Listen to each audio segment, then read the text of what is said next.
It began on a night colder than usual, with rain drumming softly against the roof of an old car parked behind a gas station. Inside, a woman sat awake, staring at the faint glow of a phone. Her name was Sarah. Her clothes were damp, her eyes tired, but there was a quiet fire in her face, the kind that comes from holding on when the world has already let go. Her daughter slept in the back seat, wrapped in a blanket that smelled faintly of soap and dreams. 4 weeks, they'd been living like this, one parking lot at a time, one small hope after another. That night, scrolling through her phone, Sarah saw something strange. A local auction listing. Asterisk storage unit 47B star. The description was brief, almost careless. Asterisk unclaimed property. Contents unknown. Asterisk she wouldn't have looked twice if not for the note below. Previously owned by a private estate. Private. Estate. The words stuck in her head. Maybe it was nothing. Maybe it was everything. The starting bid was only $20. She hesitated. $20 was all she had left for the week. It was food or risk. But something inside her whispered, asterisk try once more star. So she did. The next morning, the auction took place in a dusty parking lot. A small crowd gathered, murmuring and laughing, people bidding on forgotten lives boxed in metal. Sarah stood quietly at the back, clutching her last bill. When Unit 47B came up, no one seemed interested. $20, the auctioneer called. Silence. Going once, Sarah raised her hand. Going twice, still no one. The gavel came down with a sharp crack. For the first time in months, she had something that was hers. A key. A lock. A mystery. When the door rolled open, the smell of old air spilled out. Dust hung like fog. At first, she saw nothing special. A few boxes, an old trunk, a covered shape in the corner. But as her flashlight cut through the shadows, something caught her eye. A name. Engraved in gold on a leather case. And in that instant, her breath froze. Whatever was inside that unit wasn't just forgotten. It was hidden. Sarah stepped closer, her heart beating so hard it almost drowned out the sound of the rain outside. The air inside the unit was heavy, thick with the scent of dust and time. Her flashlight beam moved slowly across old furniture covered with sheets, stacks of books eaten away by years, and cardboard boxes crushed under their own weight. It looked like the remains of a life someone once lived but never came back for. She knelt beside the first box and pulled it open. Inside were neatly folded clothes, expensive, elegant, untouched. Silk, wool, cashmere. Not the kind of things you'd expect to find in a forgotten storage unit. Beneath the clothes were photographs, a family at a dinner table, a man in a tuxedo holding a glass of wine, smiling. His face looked familiar, but she couldn't place him. The photos felt too recent to belong to someone who had been gone for long. She moved on to the next box. Old documents, envelopes sealed with wax, property papers, all addressed to a name that sent a chill through her spine. Asterisk Henry Colworth. Asterisk she didn't know him personally, but the name had weight. Colworth, the same name she'd seen once in the newspaper years ago, next to the headline, asterisk local millionaire missing after mysterious accident. Asterisk Sarah froze. The storage unit she'd bought for $20 belonged to him. The others at the auction had already left, uninterested, their curiosity fading once they saw nothing of obvious value. But Sarah stayed. Something told her this wasn't just random junk. She reached for the trunk in the back, the one covered with a thick top. It was locked, heavy, and made of dark wood with brass corners. Her fingers brushed away the dust, revealing an engraving on the lid. Asterisk C.W. Estate, private. Asterisk the lock looked old but fragile. She found a screwdriver in a pile of tools and pried it open. The lid creaked like a warning. Inside, neatly packed, were stacks of envelopes tied with ribbons. Each one marked with a date, some decades old, others more recent. Letters, maybe. She picked one at random and carefully unfolded it. The paper was yellowed, but the ink was still dark. The handwriting was neat and deliberate. It wasn't a love letter. It was a record, a list of names, dates, and something stranger, amounts of money, followed by short notes like asterisk handled asterisk pending asterisk, and asterisk silent. Asterisk the numbers were large, too large. Millions. Her hands began to shake. She read another letter, and then another. Each one was written by Henry Colworth himself. But they weren't business records. They were confessions, carefully disguised as correspondence. Every page hinted at secret deals, off-the-book payments, and missing people. Sarah's mind spun. What was this? Evidence? A hidden ledger? She didn't know. But if it was what it looked like, this wasn't just a storage unit. It was a secret that someone had paid dearly to keep buried. As she dug deeper, she found more clues. A small box inside the trunk held jewelry, diamonds, rings, a golden watch with the initials *H.C. engraved on the back. And at the bottom, under a false layer of wood, she found something stranger still, a safe deposit box key. Tiny, unmarked, but heavy. Sarah sat back, clutching the key in her palm. For the first time in years, she felt both fear and possibility at once. This was bigger than she'd imagined. She looked at her daughter sleeping in the car through the narrow slits of the unit door. They'd been through so much, nights without food, days without rest, and now, maybe, this could change everything. She gathered a few things and closed the unit carefully. She didn't want anyone to see what she'd found. The rain had stopped outside, but the world felt heavier, quieter. As she got into her car, she couldn't stop replaying the name Henry Colworth in her mind. Why had no one claimed his belongings? Why had they been left here, untouched? Back at the shelter that night, she laid the letters out on the small table beside her bed. The paper looked almost alive under the flickering light. She noticed a pattern. Each note referred to something called *Project Haven. It appeared again and again, always tied to large transfers of money and coded language. She didn't know it yet, but what she had stumbled upon was more than just a millionaire's lost possessions. It was a story buried beneath layers of wealth, secrecy, and silence, one that some people had gone to great lengths to erase. And now, by pure accident, it was in her hands. She sat there, staring at the papers, her daughter's soft breathing behind her, and whispered to herself, "What did I just find?" Outside, thunder rumbled again, distant but steady. Somewhere in that storm, she felt it, the shift. Her life had been standing still for years, but tonight, everything had started to move. Sarah couldn't sleep that night. Every time she closed her eyes, she saw the gold-engraved name, the letters, the numbers, and the strange phrase. Project Haven. It echoed in her mind like a whisper she couldn't turn off. She turned on her phone and started searching. Nothing. No public record, no company, no clue. Whatever Project Haven was, it had been wiped clean from the internet. By morning, the city outside the shelter was grey and wet. Her daughter, Emma, was still asleep, curled up under a blanket. Sarah watched her for a moment and made a quiet promise. This time, she wasn't going to walk away. She packed the letters and the small key in a plastic bag, tucked it deep in her coat, and left for the public library. The librarian, an older man with round glasses, helped her pull up archives from the late 90s, the time when Henry Colworth had been alive. There were photos of charity galas, property acquisitions, and business ventures, but one detail stood out.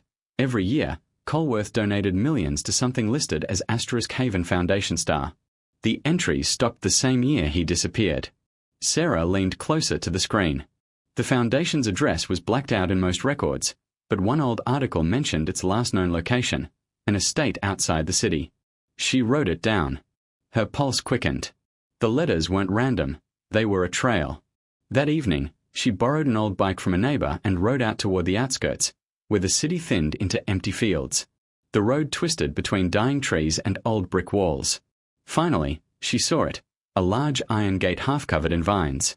A faded sign hung crookedly on one post, *Colworth Estate, private property. The place looked abandoned. Windows boarded up, the garden overgrown, but the structure still stood tall, like a ghost refusing to fade. Sarah slipped through a gap in the gate, her heart pounding. The air smelled like rain and rust. Every creak and echo made her flinch, but she kept going. Inside, the mansion was silent. Dust floated in the light, streaming through cracks in the boards. Portraits hung crooked on the walls, faces of people who once looked powerful but now seemed forgotten. She wandered through the rooms until she found what she hadn't expected, a study, almost untouched. Books still lined the shelves. A desk sat in the center, covered in papers yellowed with time. She set the letters down and began comparing handwriting. It was the same looping style, the same precise strokes. Henry Colworth had written every single one. But beneath the stack of papers, something caught her eye, a photograph. It showed Henry shaking hands with another man. The caption on the back said, H. Colworth and D. Voss, Haven Launch, 1997. She turned it over again. The second man looked familiar. She'd seen him before, in one of the letters. The name Voss appeared multiple times, next to the phrase final transport. Her stomach tightened. The letters weren't just business notes, they were instructions. Colworth and Voss had been moving something, large sums of money and what the letters referred to as subjects. She didn't know what that meant, but it didn't sound innocent. She opened one of the drawers. Inside was a folder wrapped in plastic. The label read Haven Manifest. She pulled it open. Lists of numbers, code names, coordinates. Her eyes landed on one line that made her skin prickle. Unit 47B, secured. Her storage unit. The one she had bought for $20. She stepped back, breath shaking. It wasn't a coincidence. The unit had been chosen, locked, sealed, and left behind intentionally. But why? And why now? She stuffed the papers back in her bag and ran outside. The wind had picked up. She could hear it howling through the trees as she pedaled back toward town. Every sound behind her made her turn, half expecting headlights, footsteps, something. When she reached the shelter, it was already dark. She slipped inside quietly, trying not to wake Emma. But on her bed, she saw something that stopped her cold. The plastic bag where she had hidden the key and letters was open. The key was gone. Her hands trembled as she searched the floor, the blankets, the corners. Nothing. She rushed to the reception desk. The woman on duty shook her head. No one had come by, no one had touched her things. But Sarah knew better. Someone had followed her. Someone who knew exactly what she'd found. She sat back on the edge of her bed, her thoughts spinning. The letters, the mansion, the key, everything was connected. Whoever had kept Project Haven buried wasn't done protecting it. And now, she wasn't just a woman who'd stumbled onto a secret. She was part of it. Sarah didn't move for a long time. The noise of the shelter faded into a low hum, distant conversations, footsteps, the clatter of a spoon against a bowl, but her mind was miles away. Someone had been here. Someone had taken the key. She checked her bag again, hoping she'd missed it, but it was gone. Only the letters remained, scattered and slightly crumpled. Her heart thudded in her chest. Whoever had stolen the key knew what it opened, and that meant they knew about the storage unit, and probably much more. She looked around the room. Every shadow seemed alive. Every sound made her flinch. That night, she barely slept, sitting upright with her daughter's head resting against her shoulder, watching the door until sunrise. The next morning, Sarah went back to the unit. The padlock was still there, unbroken. She exhaled, a small relief. But as she lifted the door halfway, she noticed something she hadn't before: footprints. Fresh ones. Someone had been inside recently. She pulled the door open all the way, light spilling across the floor. The air felt different, disturbed. Some of the boxes she had stacked neatly the other day were now slightly shifted. She crouched down and opened one. The letters were gone. Her pulse quickened. Only the trunk remained in the same place, but when she opened it, the letters that had been inside, all those pages detailing transactions and secrets, were missing too. The trunk was empty except for one thing: a single folded note lying at the bottom. She picked it up with shaking hands. The paper was plain, no signature, no date. Just a few words written in neat, familiar handwriting. You shouldn't have come this far. Stop before it's too late. The letters, the missing key, the quiet warning. It all came together in her head like pieces of a puzzle she didn't want to solve. Someone had been watching her every move. Sarah rushed back to the library, this time using a different route. She found the same old librarian, who looked surprised to see her again so soon. "You said Henry Colworth worked with someone named Voss," she told him quickly. "Do you have any record of him?" He nodded slowly and typed the name into the computer. The screen blinked, then filled with old headlines. Daniel Voss, business partner of missing millionaire dies in plane crash. Another article below it. Colworth estate legal battle reopened after new evidence emerges. She leaned closer. The date on the article was just 2 weeks ago. Whatever this was, it wasn't over. Someone was still digging, and someone else was trying to keep it buried. The librarian noticed her trembling hands. "Miss, is everything all right?" She forced a smile. I think I know something I shouldn't." That night, she didn't go back to the shelter. She took Emma to a friend's place across town, a woman she'd met months ago at a food pantry. She didn't tell her everything, just that she needed a place to stay for a while. Her friend didn't ask questions, just nodded and gave them a couch to sleep on. When Emma was asleep, Sarah took out the remaining letters she'd hidden in her coat lining. Most were gone, but she still had a few pages left. She laid them out carefully under the dim light of a phone flashlight. One note stood out. It mentioned Vault 9 and transfer route via Haven Terminal. She didn't know what those meant, but she recognized the handwriting at the bottom. It wasn't Colworth's. It was someone else's, the same neat script from the warning note in her storage unit. It hit her. Someone from Colworth's circle was still alive, still guarding the secret. And they knew exactly who she was. She felt a chill run through her. This wasn't just about money or hidden records anymore. It was about control, the kind that doesn't stop at threats. She looked at her daughter sleeping peacefully and knew she couldn't back down now. She had to find out what Project Haven really was, even if it meant stepping into the kind of danger she'd only seen in the news. Her hands were trembling as she folded the letters again. There was one clue left, Vault 9. Whatever it was, it had to be connected to the missing key. Somewhere out there, a secret vault held the truth. And whoever had stolen the key was already one step ahead. The city outside was silent, blanketed by fog, the kind that made streetlights look like ghosts. Sarah stared out the window, her breath fogging the glass, and whispered to herself, "I started this. I have to finish it." Somewhere in the darkness, a car slowed down outside the building. Its engine idled for a few seconds, then drove away. But by then, she was already wide awake, her heart pounding in her ears, knowing that whoever had taken that key wasn't done watching her. The next morning, the city felt unnaturally quiet. The kind of silence that doesn't mean peace, it means something is waiting. Sarah packed the remaining letters into her backpack, zipped it tight, and made sure Emma was safe with her friend before she left. She told her she had an errand to run, trying to sound calm, but her voice trembled slightly. The name Vault 9 echoed in her head as she walked. It wasn't just a number, it was a destination. Every clue pointed to it. The letters, the hidden records, even the stolen key. Whatever Project Haven was, its trail led there. At the library, she used the old archives again. Vault 9 appeared in a single record, a government storage facility decommissioned years ago. It was located near the docks, not far from the Colworth shipping warehouse. She felt her stomach tighten. That part of the city was nearly abandoned, full of decaying factories and silent cranes that hadn't moved in decades. By the time she reached the docks, the sun had already started to set. The place was deserted. Rusted fences surrounded half-broken warehouses. The air smelled like salt and metal. A faded sign, half-fallen, read Haven Storage and Logistics Star. Her breath caught. Haven. The same word from the letters. She slipped inside through a broken door. Dust swirled around her as a flashlight beam cut through the dark. The building stretched endlessly, lined with steel containers, old crates, and collapsed shelving. Each step echoed too loud.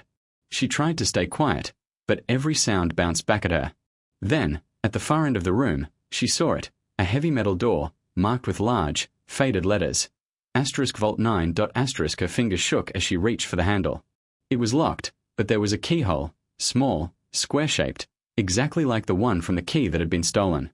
She cursed under her breath. Someone had already been here. She turned to leave when a faint sound made her freeze. Footsteps. Slow, deliberate, coming from behind the rows of crates. She killed her flashlight and pressed herself against a wall. The footsteps stopped. Then a voice, low, male, calm. "You should have stayed away, Sarah." Her heart stopped. The man stepped into the weak light spilling through a crack in the roof. He was tall, well-dressed, his face partly hidden by the shadow of his hat. But when he moved closer, she recognized him. The same face from the photograph at the mansion, Daniel Voss. "But you," she stammered, her voice barely a whisper. "You're supposed to be dead." He smiled faintly. That's what they were told to believe. He took a slow step forward. "You have something that belongs to me." "I don't have your key," she said quickly. "You already took it." His eyes narrowed. The key is one piece. The letters are another. You should have destroyed them. Sarah's mind raced. If he had the key, why hadn't he opened the vault yet? Unless he couldn't. Unless the letters held the code. She tightened her grip on her bag. What's in there? What is Project Haven? Voss tilted his head slightly. A mistake. One that cost a lot of people their lives, including Henry Colworth's. He moved closer, his tone calm, almost pitying. Henry wanted out. He tried to expose us. That's why he disappeared. And now, you've stumbled onto the same path. Sarah took a slow step back, her hand brushing the edge of a crate. Inside, she could see old tools, cables, and a crowbar. She waited until he was a few feet away, then grabbed it and swung. The metal clanged against the floor as he dodged, his hand catching her arm. She pulled free and ran toward the door, heart pounding. Behind her, his footsteps echoed again. You can't run from this, Sarah, he shouted. It's bigger than both of us. She reached the exit and shoved it open. The cold night air hit her face like a slap. She ran toward the fence, climbed over it, tearing her sleeve, and didn't stop until she reached the main road. Her lungs burned, but she kept running. By the time she made it back to the city, the streets were empty. She ducked into a diner, her hands trembling as she held her bag close. Inside were the last few letters she had left, and now she knew what they meant. They weren't just records. They were a map. Each coded phrase pointed to hidden locations, each location tied to a secret account. Project Haven wasn't a charity. It was a system, one that had moved money, people, and power for decades under false names. And now she held the proof. Sarah looked out the diner window, her reflection faint against the glass. Somewhere out there, Voss still had the key. But she had something he didn't, the truth. And the more she pieced it together, the clearer it became that what was buried in Vault 9 wasn't just money. It was something far more dangerous. Something that had already destroyed one man's life, and was now coming for hers. The waitress refilled her coffee without a word. Sarah thanked her softly, her voice barely steady. Outside, the wind picked up again, carrying the sound of distant sirens. She knew she couldn't stop now. Not after everything. Not after coming this far. The letters were her only weapon, and the story they told was powerful enough to bring an empire down. She folded one page carefully and whispered to herself, they wanted it hidden. So now the world will see. Her reflection in the window stared back, tired, afraid, but unbroken. The city lights flickered across her face as the night stretched endlessly ahead, waiting for what came next.